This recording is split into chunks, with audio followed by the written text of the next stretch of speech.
Hello, nice of you to join us on Newsroom series. I'm Dominic Iwibu. Today we'll be focusing on the North Central region. But before we get into most of the news coming in from that region, let's have a look at our top stories making the rounds today. Suspected cultists have killed 4 persons after evading Ifite Oka area behind the school gate of Nnamdi Azikiwe University, Oka, Anambra State. Eyewitnesses who live around the area say gun-wielding hoodlums invaded the axis around 9:30 a.m. on Thursday and opened fire on some persons suspected to be members of a rival cult group, thereby causing chaos and panic in the area. From information gathered, the suspected cultists were looking for members of a rival cult group who were said to be hanging around the vicinity of Unizik School Gate. Responding to the incident, the police public relations officer, Mr. Toshuku Ikenga, said a team from the command went over to the scene of the shooting, and according to him, preliminary information showed that the armed men started shooting sporadically as some bullets fatally hit 4 persons who were rushed to the hospital.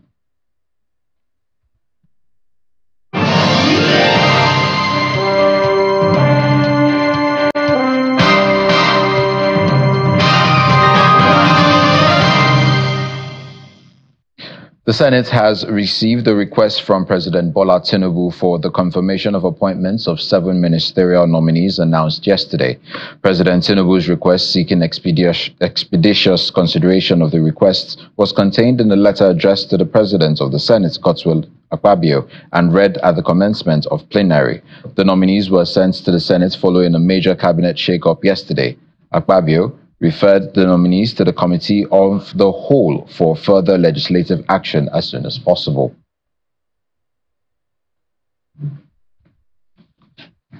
We head off to Kogi State, where the Governor, Usman Ododo, has approved the sum of 10,000 naira as harmonization allowance for all retired state civil servants. Governor Ododo made the pronouncement in Lokoja, the state's capital, after the signing of the pension reports presented to him by the state head of civil service.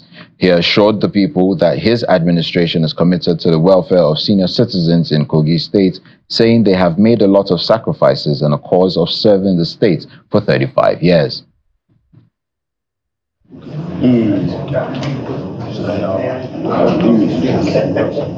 Pensioners, organized labor, top government officials gather at the conference hall of the Kogi State Government House in Lokoja, the state capital. They were invited by Governor Usman Ododo after the state pensioners wrote to the government to increase their pay. We have decided not to leave the senior citizens out. The pensioners' correspondence to the government is premised on the fact that the harmonization of wages for pensioners has not been done in the last 2 decades, and Governor Ododo is here to make some changes. In his opening speech, the head of service says the least paid pension in the state is slightly above 2,000 naira, as he appeals to the governor on behalf of the retirees to help do an upward review in the interest of the state. We listen to the voices of pensioners, their stories, struggles, and hopes. Their dignity in retirement became our guiding star. As we are here to hear from you this morning, we have good news for them, that they will change these narratives. There was no reason to fight. There was no reason to quarrel. Even for our elders that were here today to hear from you what you have for them. The Kogi State chairman of the Nigeria Union of Pensioners, Ohida Otaru, appreciates Governor Ododo for the audience given to the union after 20 years of non-interaction with the governor over the welfare of their members. Since your assumption of office, pensions have been paid as at when due. Even when it is not due, when we are not even expecting it, I'm told that pension is paid. Once again, we are grateful. The report is presented to the governor, who signs the dotted lines and makes a pronouncement.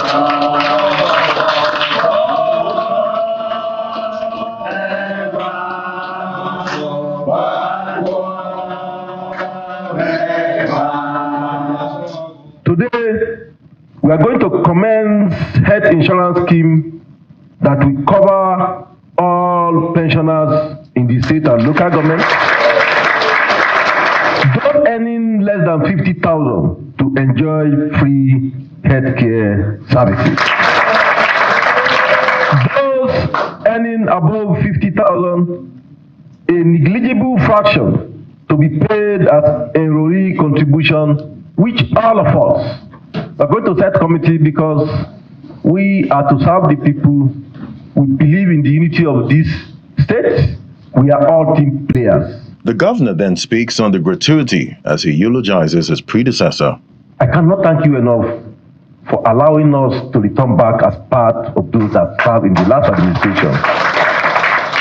We have promised, and part of our mandate is to build on the legacies of His Excellency, our leader, is to build on the foundation.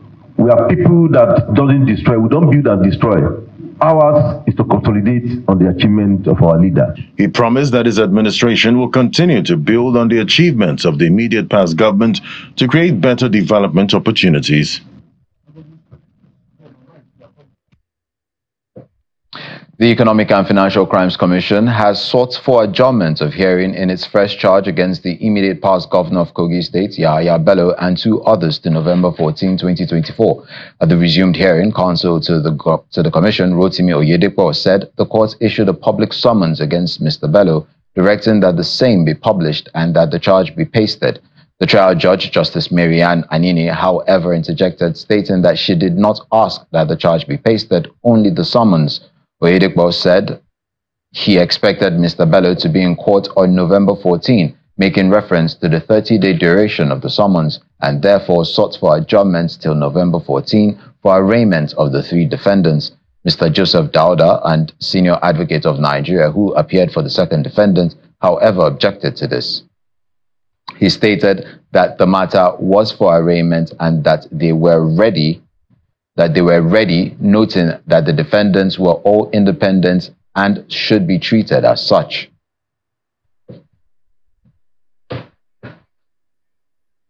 Still in Kogi State, the state government is appealing to the federal government to assist in constructing a dam to help address the perennial flooding problem that continues to affect parts of the state. The State Deputy Governor, Mr. Joe Oyibo, made the appeal at a meeting with members of the National Emergency Management Agency in Lokoja, the state's capital. Officials of the National Emergency Management Agency are in Lokoja, the Kogi State capital, for an on-the-spot assessment of the recent flood situation in the state. The team visits some of the camps where recently displaced people by flood are settling. Back at the government house, the Kogi State Deputy Governor, who is also the chairman of the State Flood Response Committee, meets with the officials. I would like to extend my heartfelt sympathy to the government and people of Kogi State for the unfortunate flood disaster that has affected many communities, displaced persons, and impacted livelihood and infrastructure. Kogi State unique confluence location, where the Benue and Niger rivers converge, requires heightened vigilance and preparedness to mitigate the flood risk, particularly along the riparian communities. I commend the Kogi State government for its efforts, particularly the establishment of emergency shelters in Lokoja to accommodate displaced persons. In addition to these shelters, NEMA has deployed mobile water purification equipment to ensure the availability of clean drinking water for the displaced population. Since NIMED gave its prediction of flood, the state government started by enlightening and educating people by the riverbanks, in which most of our activities we did it together with NEMA. In his remarks, the Kogi State Deputy Governor makes an appeal for the construction of a dam to address the reoccurring flooding situation in the state. If a dam can be constructed to at least reduce the influx of this water from Benue and the River Niger, I think it will help us to some extent. Kogi State has had its fair share of flooding in recent times, and it's also amongst the states listed by the Nigeria Meteorological Agency to prepare for further flooding that may result from water from the Lagdo Dam in Cameroon.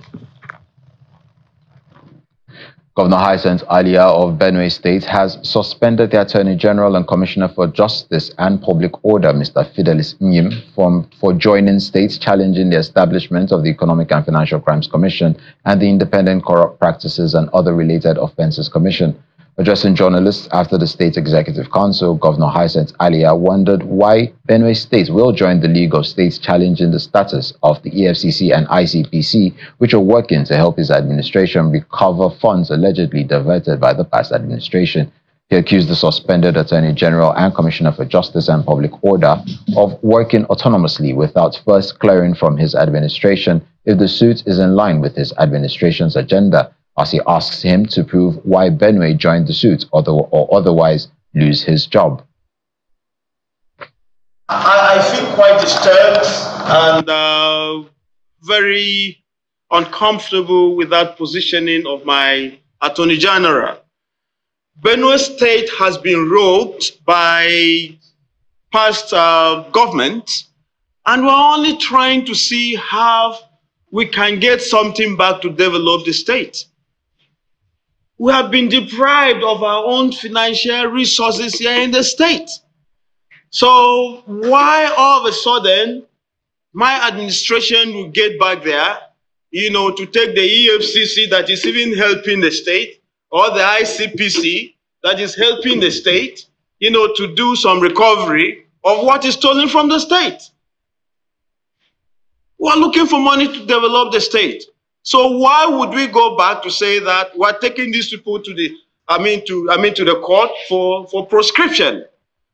That is not the position of Benue State. And we strongly feel that if we just let that go, lessons will not be learned here.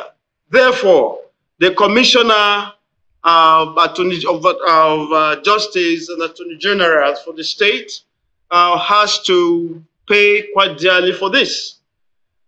Any person who is representing the state and you are sent out to do any meetings or to hold forth for the state must revert to the state.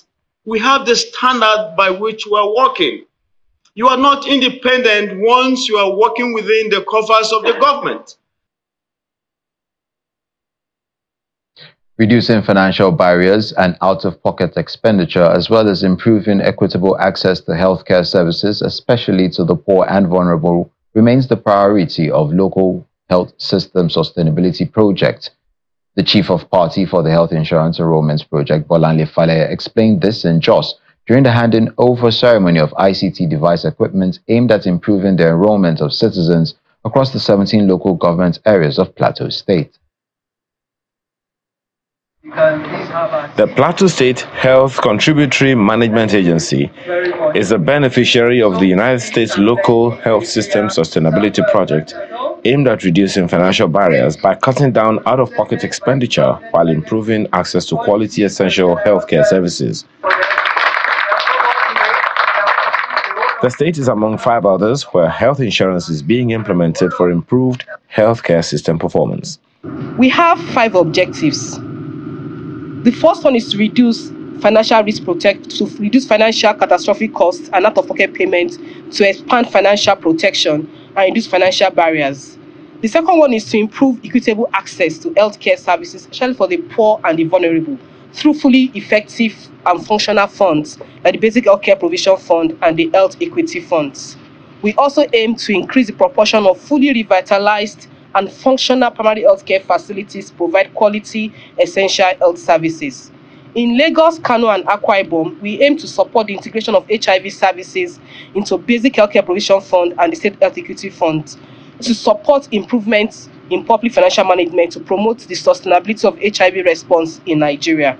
Director General of the Plateau State Health Contributory Management Agency applauds the efforts of the Local System Sustainability Project for assisting in improving the enrollment of students. Today is a great day in the life of Class Chema, because this in-kind grant and donation of these enrollment gadgets will go a long way in helping us to enroll, the people, especially those in the hinterland. We have established offices in the 17 local government areas, which to us is a very big feat. We now have our presence in all the peripheral parts of Plateau, because you can imagine a situation where somebody will leave Kwanpan to come to Jos for enrollment in the health insurance scheme that we run. It's enough to discourage people to come and enroll. But now that we have offices in the 17 local government, and with these enrollment gadgets, we're able to, seamlessly enroll our enrollees. And not only that one, this equipment will help us to be able to, capture the data that we need. It will also help us to be able to, monitor, and analyze this data that will be made available to us. The Health Insurance Project device is designed to provide residents of the state, especially those in the rural areas, with access to quality and affordable healthcare services. Back, the Minister of the FCT has flagged off more road infrastructure projects designed to make life easier for residents. Today's event saw the flag off of the Collector Road, which runs from Arterial Road through other connecting roads to the Court of Appeal. He thanks the President for his support in making all these projects possible, especially abandoned projects. This is the first time for so many years that people who reside outside the city can feel the impact of governance, the impact of government. And this is what it's supposed to be.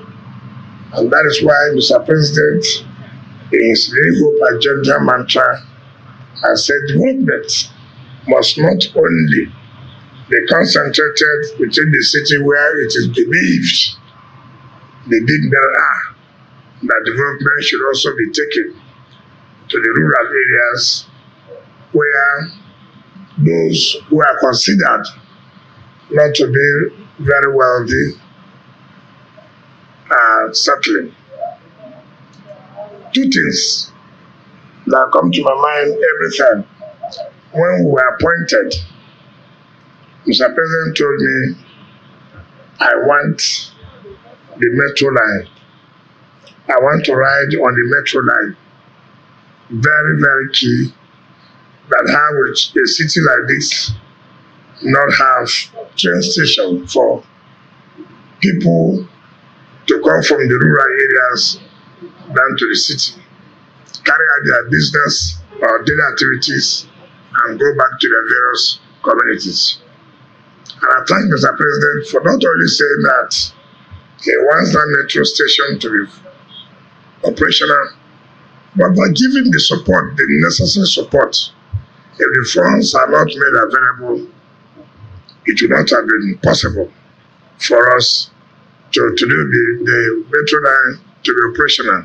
So thank Mr. President by backing his words with action.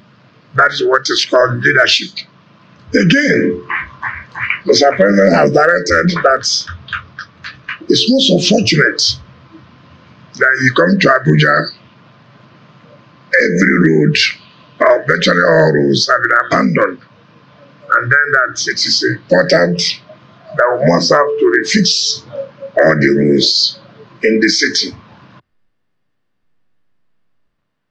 The Kwara State Governor Abdulrahman Abdulrazak has flagged off the construction, rehabilitation and upgrade of rural roads totaling 2,977 kilometers, doubling down on his administration's drive to connect the state's agrarian hinterlands to the markets in the urban areas and strengthen food security. The projects are being prosecuted under the Rural Access and Agricultural Marketing Project, an initiative for which the administration has committed counterpart funds in the last 5 years.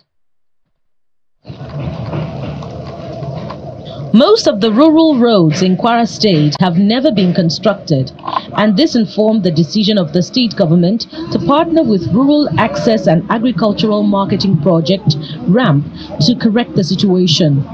RAMP is jointly funded by the World Bank and the French Development Agency, with the state government providing counterpart funds.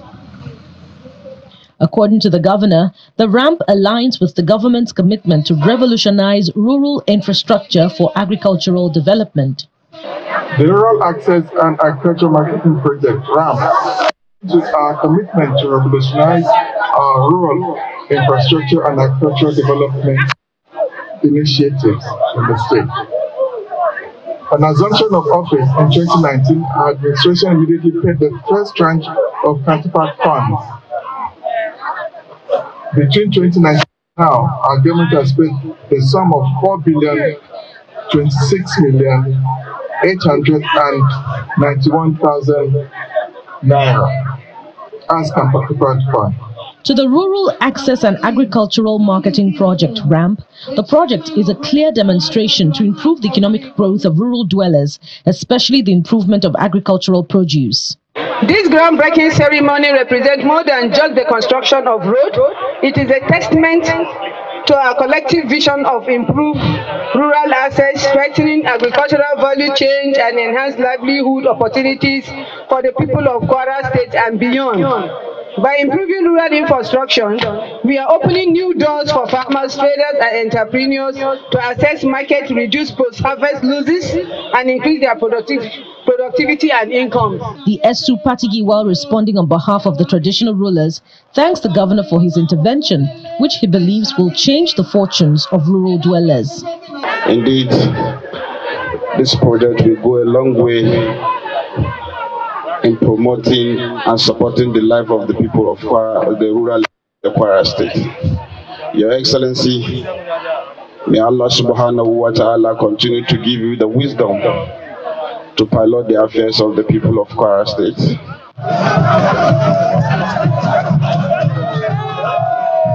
The project is described as another laudable initiative of the administration that will go a long way to ease access to farm produce and contribute to socio-economic development. Staying in Kwara State, post-harvesting losses in agricultural sector has been identified as one of the factors why Nigeria is yet to have food sufficiency. This is the view of speakers at the training program for core members on value addition to agricultural commodities in Ilorin, organized by the Nigerian Stored Products Institute. The executive director of the institute, Professor Lateef Sani, stated that over $200 million are lost globally to post-harvest, adding that 10% of annual losses in Nigeria is not less than $5 billion, while calling for the urgent need to correct the situation through the fabrication of locally made equipment and constant training. The Kwara State Commissioner of Agriculture, on her part, believes the introduction of practical agriculture in secondary schools and backyard farming will go a long way in stemming the tide. We have high prices of agricultural commodities. Why? Because the little we have cannot service over 230 million people. So, but if we can be able to reduce the post-harvest losses, even by 25%, I assure you that nobody will be saying that there is a high price of commodities in the market, from Kafancha to Brass, or to Dawanu in Kano, or to Lagos, Ikorodu, everywhere, everybody will have at least intermediate product that could be safe for some other days before you process them. For post-harvest loss, the type of skill that's required, a good starting point is really with our youth corporates. You know, I think what we need to do now, like we're doing in Kwara State, is to partner with institutions like INSPRE so that we have post-harvest centers, at least starting with each senatorial district. You know, our youth, we've been trying to bring them into agriculture, right? And agric is a value chain. It doesn't have to be primary production. An area where the youths seem to be more interested has to do with post-harvest loss. They are creative. They like to use technology. But again, we can also go to the secondary schools, at least letting them know that there's something like post-harvest loss, you know, just teaching them, informing them so that they are aware of it. You know, little ways that they can help with the tomatoes, you know, backyard farming, which we've been preaching, and then how to preserve it, just little ways, subtle ways. But the real impact will be felt with older people, that can actually market, make use of social media. The youth probably can't yet. The Executive Director of the Niger State Motor Vehicle Administration Agency, Dr. Bako Mohammed, has declared that the recent Federal High Court ruling prohibiting the Vehicle Inspection Office from stopping vehicles on the road does not apply to the state. This statement was made during a press conference in Minna, North Central Nigeria, ahead of the National Conference on Standardization and Harmonization of Vehicle Testing and Licensing. According to Dr. Bako, the state's governor is constitutionally empowered to formulate laws guiding vehicular movement within the territory. This stance suggests that Niger State will continue to operate its VIO as usual, despite the court's ruling. In a democracy, it is preferable that for every activity of traffic administration or vehicle administration should be a law that is passed by each state's House of Assembly. And recently, that of FCT, they are still struggling to get it passed by the National Assembly so that it will be accepted. But for Niger State, for example, Niger State has had its law since 2021. And that is why you can see that in Niger State, our operations are carried out without hindrances or interference or any legal litigation or implication. And aside Niger State, there are many other states that have also have their laws to operate within the territory of their states. However, as we have said, it is the responsibility of the state, and the conference is to bring all the states together to ensure that there is standardization of activities from one state to the other. So after this year's conference, I think I will believe that every state will be compelled to have a law that to back up its motor vehicle administration operations across Nigeria, and therefore will achieve that standardization that we so desire. And that's where we draw the curtains on this edition of Newsroom series. I'm Dominic Iwiwu. Stay safe.